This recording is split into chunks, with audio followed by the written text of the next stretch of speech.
الم تروا ان اللہ سخر لکم ما فی السماوات و ما فی الارض، کیا تم لوگوں نے یہ نہیں دیکھا کہ آسمانوں اور زمین میں جو کچھ ہے اسے اللہ نے تمہارے کام میں لگا رکھا ہے۔ کام میں لگا رکھنے کے دو مطلب ہیں، ایک مطلب تو یہ ہے کہ تم جیسے چاہو اس سے کام لے سکتے ہو، جیسے یہ مٹی ہے، سیمنٹ ہے، مختلف چیزیں ہیں، آپ جیسے چاہیں اس سے کام میں لے لیں، ان سے کام لیں، اور سواریاں ہیں جیسے چاہیں آپ سوار ہوں، اور کچھ چیزیں ایسی ہیں جنہیں اللہ نے خاص ضوابط کے تحت انسان کے کام میں لگا رکھا ہے، جیسے سورج ہے، چاند ہے، اجرام فلکی ہیں، ایک خاص ضابطے کے تحت انسان کے کام میں لگے ہوئے ہیں۔ تو یہ دونوں مفاہیم ہیں کہ یہ پوری کائنات اللہ نے انسان کے لیے کام میں لگا رکھی ہے۔ تمام کائنات اللہ نے انسان کے لیے بنائی ہے اور انسان کو اپنے لیے بنایا، لیکن انسان کیا کرتا ہے؟ اللہ کو چھوڑ کر اس کائنات کے پیچھے پڑ جاتا ہے جو اللہ نے بنائی ہی اس کے لیے۔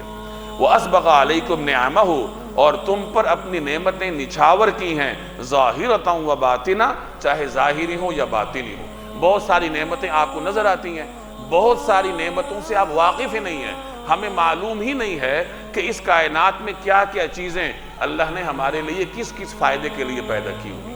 بس اوقات ایسی بہت ساری چیزیں ہوتی ہیں، اس کی طرف اشارہ کیا جا رہا ہے۔ وَمِنَ النَّاسِ، اور لوگوں میں سے بعض وہ ہیں، مَن يُجَادِلُ فِي اللَّهِ بِغَيْرِ عِلْمٍ، جو اللہ کے بارے میں بحثیں کرتے ہیں جبکہ ان کے پاس نہ کوئی علم ہے، وَلَا هُدًى، نہ ہدایت ہے، وَلَا كِتَابٍ مُنِيرٍ، اور نہ کوئی ایسی کتاب ہے جو روشنی دکھائے۔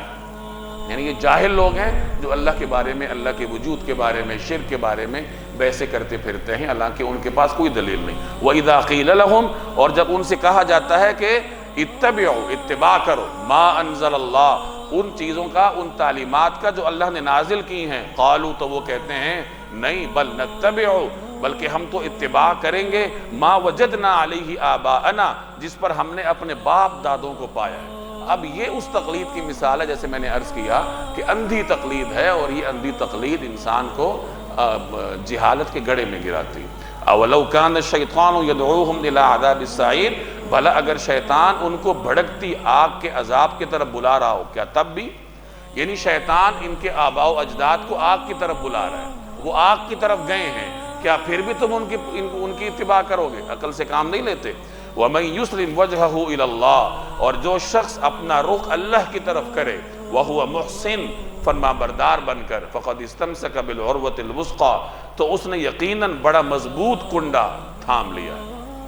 رخ بھی اللہ کی طرف کرے، اطاعت گزار بھی ہو، تو پھر ایسے آدمی نے مضبوط سہارا لے۔ گویا کہ اصل سہارا یہ ہے کہ رخ کدھر کرو؟ اللہ کی طرف کرو۔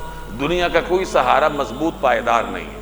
وَإِلَى اللَّهِ عَاقِبَةُ الْأُمُورِ، اور تمام کاموں کا آخری انجام اللہ ہی کے حوالے ہے۔ وَمَن كَفَرَ، اور جس کسی نے کفر اپنا لیا، فَلَا يَحْزُنْكَ كُفْرُ، تو اے پیغمبر آپ کو اس کا فکر صدمے میں نہ ڈالے۔ یہ اللہ تعالیٰ اپنے حبیب کو تسلی دے رہا ہے۔ نبی کریم صلی اللہ علیہ وسلم امت پر شفیق تھے، رحیم تھے، رؤوف تھے امت کے لیے، تو جب آپ دیکھتے تھے کہ یہ لوگ جہنم کی طرف اپنے آپ کو لے کے جا رہے ہیں تو آپ کو صدمہ ہوتا تھا، آپ ان کے غم میں گھلتے تھے۔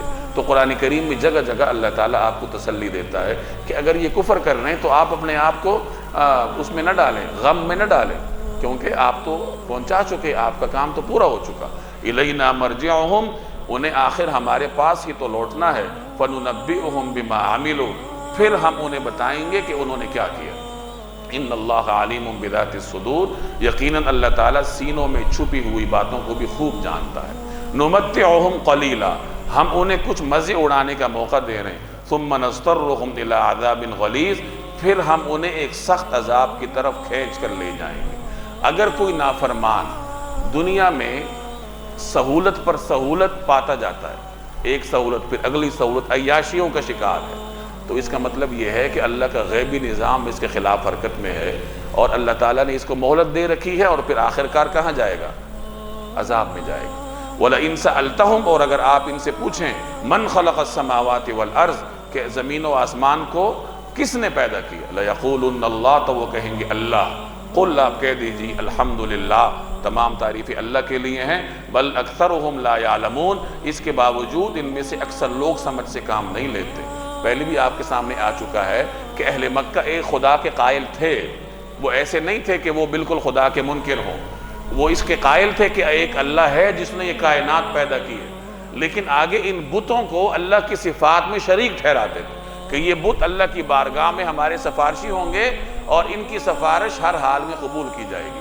تو یہاں اس کا ذکر ہے کہ آپ ان سے پوچھیں کائنات کس نے پیدا کی، تو یہ کہیں گے اللہ۔ تو گویا انہوں نے آپ کی بات مان لی، تو آپ کہو کہ تمام تعریفیں اللہ کے لیے، الحمدللہ، کہ کم از کم یہ تو مانتے ہو۔ اب جب یہ مانتے ہو پھر اللہ کی بات کیوں نہیں مانتے، احکام کیوں نہیں مانتے؟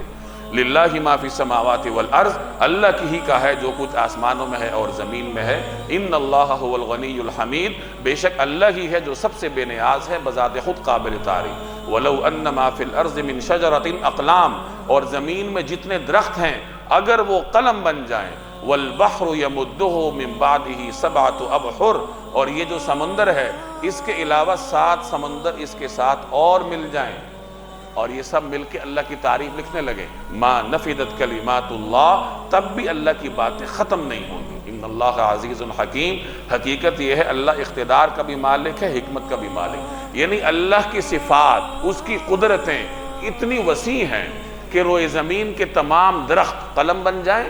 پہلے زمانے میں قلم ان درختوں سے بنتے تھے، لکڑیوں سے بنتے تھے، اور اس کے لیے روشنائی چاہیے ہوتی تھی اور وہ لکوڈ میں ہوتی تھی۔